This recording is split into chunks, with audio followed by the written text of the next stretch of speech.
I have two Pantera stories. Well, Pantera esque. Like I said, I spent that whole day in the studio with Vinnie Paul, and it kind of like to know Vinny is to love Vinny. I can't say that I knew him, but I kind of did. I grew up watching the home videos and all that kind of stuff. So like you feel like you know someone, you know. Yeah. But yeah, meeting him was really cool. And my brother and my brother's a drummer of American Monster, and he was in my local band in Ohio. So like we've grown up playing music together as well. So I kind of have this like Van Halen or Pantera thing, brothers. if you will. Brothers in arms, yeah. Yeah, and after we recorded, I was like, dude, like I'm in a band with my brother, and like, you know, da da da da da. And at this time, this was like 2009. So I mean, us losing Dimebag was very, very a big deal. It was a big deal, but it was also very like it just happened. It was only like a handful of years ago. And the older I get, I'm realizing like 4 years is like 4 months, you know. So I can only imagine how much time elapsed. It felt like it was like maybe last week to him, you know. So I got to tell him like how much him and his brother meant to me and my brother, and all that. And he signed some drumsticks for me, and my brother now own those. Yeah, it's cool. But that was very cool. But not only that, a few years go by, and I was doing this band, and we covered Mouth for War back when Vamped was open. Mm-hmm. For those who are watching who don't live in Las Vegas, Vamped was our staple small venue that was very loved and renowned by everyone in the Valley. And Vinnie Paul frequented that place. Yep. But so yeah, we were playing Mouth for War, and he's yeah, I was like, dude, this is so sick. But fast forward a little bit. I was too young to see Pantera in their prime, you know, like just stomping ass like during Far Beyond Driven, like 95. You know, I was a pup, dude. I was like 4 or whatever. But yeah, I never got to see Pantera. So when I was finally like, let's go see Pantera, like it wasn't a thing anymore, unfortunately. But fast forward a couple years, and you know, I'm touring in some very well-known, successful bands, and we're pretty high up on the bill. And I think we were on tour with Avenged Sevenfold at the time. The band that I was in was on tour with Avenged Sevenfold at the time. And the way the slot was it was my band, or the band. Let me say the band I was in, Pantera, Avenged Sevenfold. Yeah. So those were like the last 3 bands of that day, and I never got to see them. And when you're playing these big festivals, there's like backstage, there's like compounds. Yep. So it's like, here's your compound, and then here's another band's compound, and then that is gated off. So like there's like one picnic table for both bands to share kind of thing.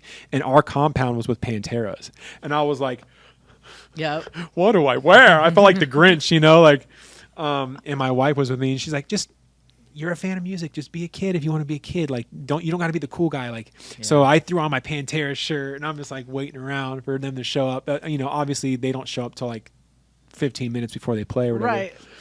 So I didn't get to see them before they played, but I was playing, and I literally threw off my bass and like threw my hair up in a bun, and I'm like running to their stage, and I got there just in time, and I got to see Pantera side stage, like where I'm standing and where I'm sitting and where you're sitting. Like there's Zakk Wylde, like just ripping, and like I sobbed, I wept like a baby. I was just like, she has videos fantastic. of it. Yeah, and like, you know, and I'm sure if you guys see the videos on YouTube, there's like the videos of, you know, they pay homage to the Abbott brothers, and I was like, you know, and all of a sudden they start with a new level. It's like ding ding ding ding ding, and I'm like, you know, and then I just, you know, I come back to life or whatever. But watched the whole set. I am sober, however. I thought it was very cool that Rita was just passing out shots, and I was like, oh my god, dude, like she's passing. It was either a black tooth or it might have been Jaeger, but just for the lore, let's call it a black. She might have had black tooths on deck. I politely told her like I'm retired, but I thought that was very fucking cool. Get it, sister. You know what I mean? But like, yeah, it's like, dude, yeah. Rita is handing me like this is fucking nuts. You know? Yeah, she's great too. She's very active, Super rad, and keeping her husband alive. Yeah, you know, in hearts. Oh yeah. I mean, not that that's hard. Yeah. I mean, that's not hard to do. But yeah, but I love her. I love her spirit. Yeah. The thing too is, you know, all bands in their camps, they set certain precedents, and you know, I've toured with some bands that it wasn't really favorable. I'm like, nah, I could have took or left this like show or like what like, and then some like. I still talk to some bands like almost every day, or their management, or you know, or when you see them, it's like Thanksgiving. You know, it's like, oh, dude, how you been? Like Papa Roach, dude, are like the coolest, the good guys, the They're coolest the good guys. fucking. Jacoby is they're all good guys, but Jacoby's quite the front man. He's heart of gold. You know, and the more you do this, the more you realize how. You got to hold on to those people, you know. 100%. Yeah. I've interviewed Metallica a million times, sure. And one of the things I was able to ask them is, how is it that you are able to be up here as high as you guys are and still be so connected to your fans? Sure. And they said, well, we went on the road with Guns N' Roses. That is, you know what? And they were taught everything to not do. They literally just learned all their lessons from that. That is tale as old as time. I feel like whatever impression Guns N' Roses left on Metallica, I feel like there will always be a Metallica, and there will always be a Guns N' Roses. Mm-hmm. I don't care what genre it is. I don't care what year it is. I don't care, you know. So, for conversation's sake, be a Metallica. Be Metallica. Please be Metallica. 100% be Metallica. They are the coolest band. They are the coolest guys. They treat everybody with respect. Yeah. I've been with them where I've watched them sign and talk to and take pictures with a line of people, 200 people. Now, they might not do that as much anymore these days, but this is like mid-'90s, late 90s. They were huge, and they took the time out for everybody. I love that. I would do the same. It was incredible, you know, to watch that. And they still are just incredible men. Lars is cool. Like, I know everybody says shit. He's cool. He's super nice to everybody. Maybe he's a hard-ass businessman, but they're fucking Metallica. Next question. Metallica. Yeah, you know what I mean? Exactly. Yeah. Exactly. Have you watched a year and a half in the life of Metallica? No. Do you have a soundboard? Is that a documentary I need to find? Oh man, I got it on VHS, DVD. Okay. I watch it on YouTube religiously. Is that during sometimes. the Black Album? Yes. Okay, I have seen some of that. Yes, and for those who haven't seen it, I watched this religiously during COVID. Like, ask my wife. It was every single day. Like, anyway, so the gist of it is, it shows them going from sitting in a studio with no songs and a couple riffs, going, how long should this be? It goes from that all the way to them playing in Moscow for 1 million people. Yeah. And everything it took. It shows them fighting in the studio. It shows them picking and choosing album covers and merch designs and just everything. Kirk describes him like coming up with the Enter Sandman riff. Yeah. And Lars being like, no, dude, like you need to do this, this, and this. And then Bob Rock coming in. It's so inspiring. Anyone who like wants to be in a band and thinks it's just, oh, let's find our cool clothes and let's rock out in front of the, it shows you the ugly side of it, and it gives you so much respect for the industry. Like I just love the business so much, and that kind of stuff is like money. Love it. It's called the music business for a reason, right? Man, I mean, oh man, it's not yeah. music fun. Yeah, yeah. I mean, hopefully it's fun, but it's not called music fun. It is It's called fun. music business. It is fun, Yeah. and it's. I think once you get to the business side of it, here's another thing too. For a lack of a better term, let's just say hired gun. I've been a hired gun for quite a few bands, and there's plus and minuses with each position, right? Being a hired gun, it's like you just get told when rehearsals start, and depending on what band it is, there's a lot of amenities and luxuries and a lot of cool stuff that comes with it. But there's always that what if, and the what if for some people it can kill you. It's like, what if, on the flip side of that, doing your own thing, it's the business side of it is so crazy. Like when you see bands as big as they are, it kind of almost makes you respect them even more, because they had to do all this and seeing where they get. So, but you also get to see the fruits of the labor of starting your own thing, so I'm kind of at the I wouldn't say the bottom, but like I'm at the bottom of this is the smallest it can be. And we have one song out, just did a merch drop, and shit sold out instantly. I got a lot of people mad on Instagram and Facebook, and I'm sorry if you didn't get that one exact design, but yeah, it's really cool to see those things. Right. People fighting over T-shirts, and someone to be like, this is so cool for something that you wrote or something you thought of, and so yeah. I'm going to beg to differ, though. I don't think you're at the bottom, because while you might be at a starting point with the band, you have a ton of knowledge. Right. You have a ton of experience. Yeah. You've seen it. Yeah. You know what to do. Yeah. I spoke to a friend who's in the industry. He's a singer for a very well-known band. And I was kind of explaining this situation to him, and I'm like, the band I was in, and this is what I'm doing now. And I was like, I'm not afraid of hard work. I've been doing it since I was 14, 15. I moved out here on my own and figured it out. But I was like, yeah, it's a little daunting to start from the very bottom. And he was like, man, you're starting from the middle.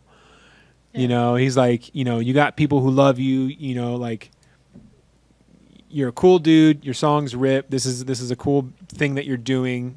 So yeah, that means a lot to me coming from him. So American Monster, where are you headed? What are you going to do next? Do you have a tour planned? What are you working out here? So here's the deal. I'm gonna step back a couple paces from that. So I was in a band. I'm no longer in that band anymore. I ventured out to do this, and I was like, I didn't know what I wanted to do. Did I want to start my own thing? Did I want to kind of go in the my name be dropped in the hat of like, do I play bass for this guy? Do I sing for that guy? I didn't know what I wanted to do. And with everything else I told you guys, right now there needs to be a band that shakes things up a little bit. And this is just my interpretation of it. And I was like, what better time than now? What are you listening to besides American Monster right now? Honestly? Yeah. No, I want you to fucking lie, dude. Are you listening to NSYNC? What's going on? Close. Close. Okay.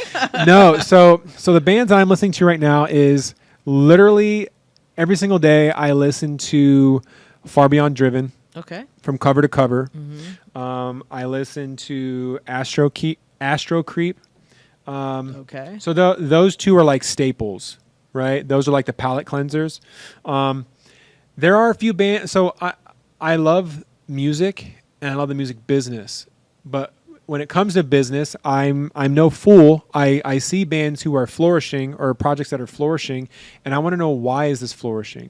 So I'll listen to it and I'll really do a deep dive, and then I'll decide if I like it or not. But 4 million people can't be wrong. So why do 4 million other people like this? Mm-hmm. Examples given is there's a huge band right now that's kind of popping off called President. Oh yeah. So I've been listening to them quite a bit. Great band. They're fun. They're fun. And I'll name the three: President, Sleep Token, mm-hmm. and Ghost. Yeah.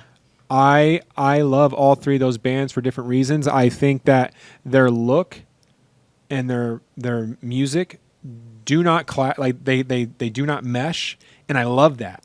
When Ghost started, they looked like fresh off the bus from hell, but they sound like Blue Oyster Cult, and I was like, what the hell is happening? Right. They look like but they're all like baby Scorpions. Yes, Scorpions. Yeah. It's just I love it, and I bought the ticket. I am sold. Sign me up. Sleep Token too. They're like black coffee. You either love them or hate them. I love them. I love what they're doing. I think their lyrics are insane. I think their drummer is awesome. I think that they're doing something that no one else is doing, which is what we need right now. I'd love them. I'd Sleep love Token Sleep rips. Token, and they are selling out arenas.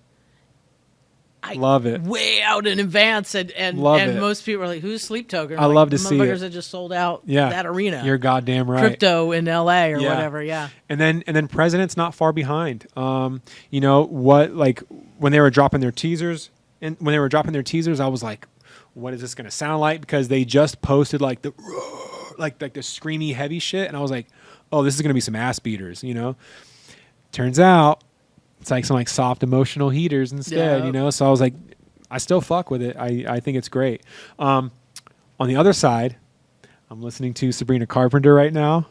That's good though. Yeah, she rips. Yeah, it's she good. rips. Her songs, it's not just listen to my voice, listen to these lyrics. She delivers it in a way where it's like she's kind of being sarcastic, but in the coolest way. I don't know. It's like there's some female artist right now, and I can't think of her name. Maybe you guys will know when I say what the song is, and my friends are turning me on to it, and it's somebody I would have never like paid attention to because I'm a Pantera and all the other shit too. Oh yeah.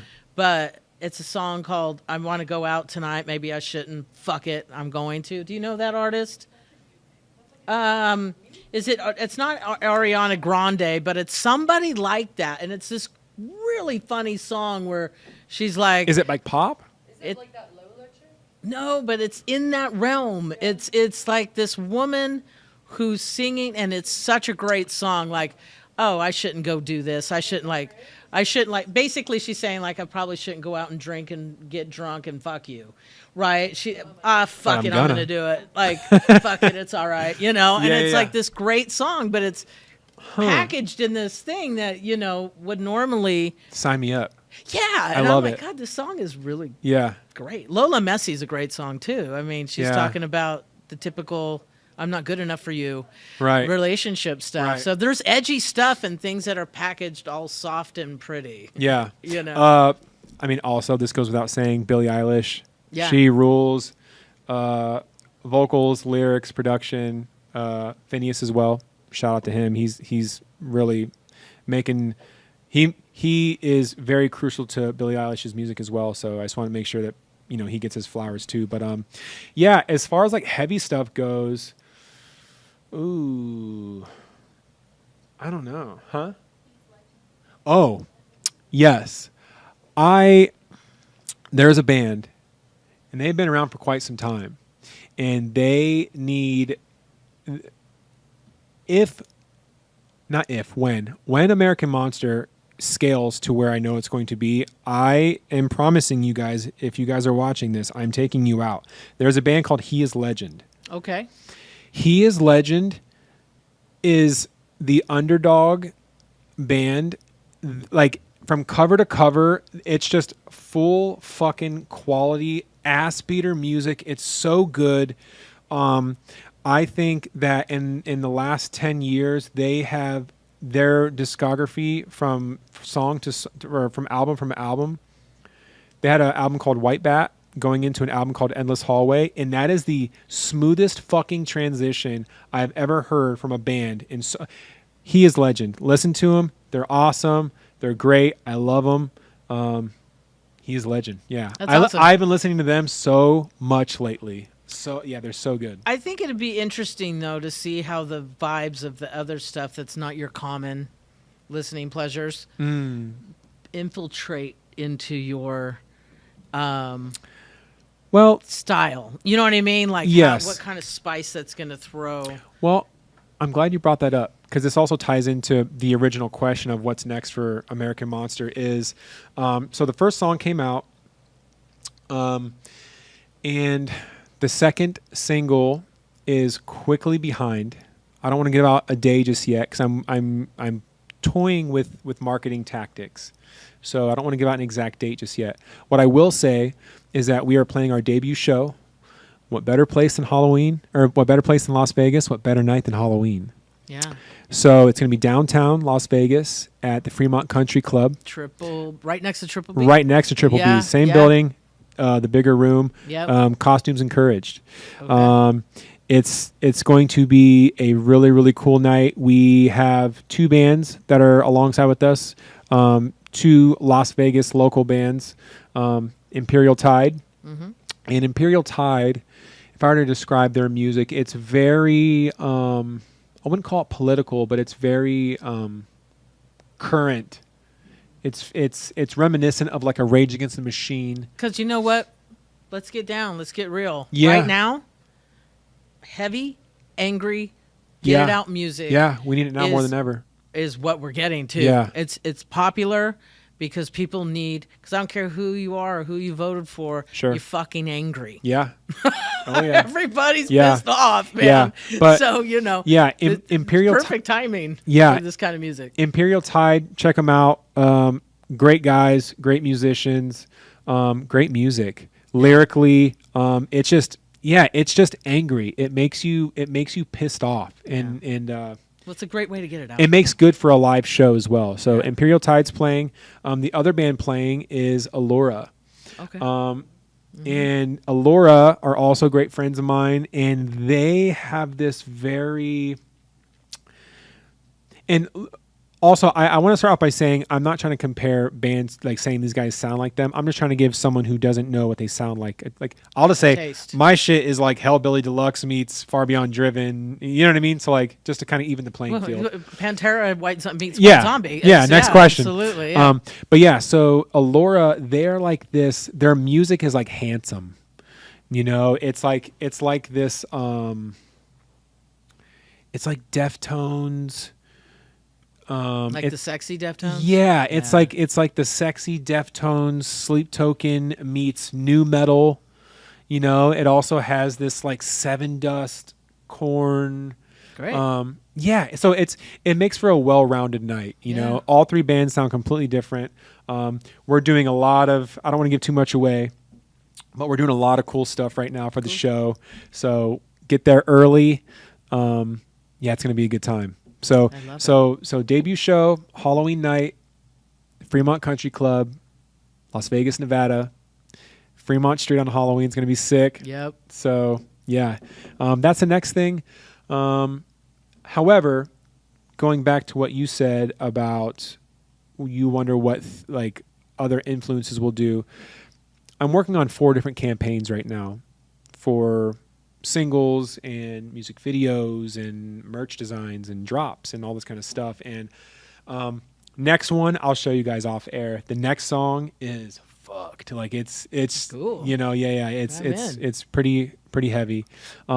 Third one is kind of where we go left field. So that is something I think you'll really dig if you're digging the stuff we previously mentioned. Yeah. And then the fourth one is that's just a whole other thing. So I don't want people to get too used to a sound. That way I can do whatever I want and people can't claim that I'm switching up. You know, it's like if I want to write a sad song, I will. If I want to write an ass beater, I will. Look at what Metallica did. Yeah. I mean, they did it right. As much as everybody complains about that time period. Yep. Guess what? They're still here because of that time period. Hey, my favorite record from them, and I'll stand on this. I don't care. Like, there's a bunch of like thrash elitists, but Black Album rips. Oh, for sure. Cover to cover. Yeah. You know, Of Wolf and Man. You know, like every single song. Holier Than Thou. You're goddamn right. Track 3. Let's go. Let's go. I know. It's my favorite. Yeah. That's my favorite band. Yeah. And then, you know, I grew up during Load and Reload. That's what was on the radio. That's right. That was the current new Metallica at the time. So, like, I love all of it. Yeah. You know? But, yeah, American Monster, we, like, you know, I dropped it in August. And so by Halloween, there will be some new music out. I'll just say that. I don't know when this is dropping, but by Halloween there'll be some new music out. And yeah, I think once you, because everyone only has one song to go off of right now. So everyone's like, oh, this is cool, or like, I don't like this. And I think once the next song comes out, the people who are on the fence, I'll win them over. And if not, I will for sure by the third song because it doesn't even sound like the same band, like the three different songs, Right. So, Body of work. Yeah, definitely. Body of work. And it's and what I'm doing is just a love letter to everything that I love. I love Elvira and Beetlejuice and Monster Squad and Metallica and Tower Records in 1992 and like just that whole vibe. I'm just trying to build this thing, and like I said, I finally get to invite everyone. So I love it. Halloween night. I love it. Yeah. Tyler, thank you for coming by, man. Thank you for having me. Really appreciate part 2. Part 2. I can't wait for part 2. Part 2's coming. We're gonna T-Mobile. Yes. Part 2. Get there early. All right. Thank you, babe. Go. Hell